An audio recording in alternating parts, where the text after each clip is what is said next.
Hey everyone, welcome to my another mini blog. তো আজকে যাব হচ্ছে মেলায়, তার জন্য রেডি হয়ে নিয়েছি।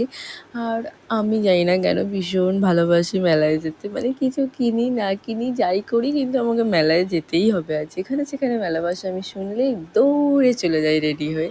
তো আমি একদম সিম্পলসে রেডি হয়ে গেছিলাম, দিয়ে মেলায় গেছি। এত ভিড় মেলায় যে ধারণার বাইরে। এই দুটো নিউ রাইডই ছিল, আমি চাপবো ভেবেছিলাম এইটাতে, বাট এতটাই শরীর খারাপ ছিল যে আমি রিস্ক নিইনি চাপার, কখন কি হয়ে যাবে। কারণ এই রাইডটায় চাপাটা প্রচণ্ড রিস্কের, আর ভীষণই ভয়ও লাগছিল দাঁড়িয়ে থেকেও।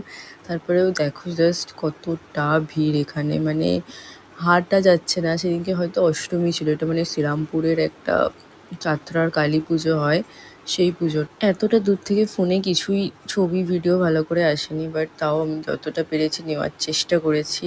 মানে ভীষণ সুন্দর দেখতে মাকে। আর তারপর এখানে এসে আমি এইগুলো কিনতে খুব ভালোবাসি, বিশেষ করে চাঁদটা।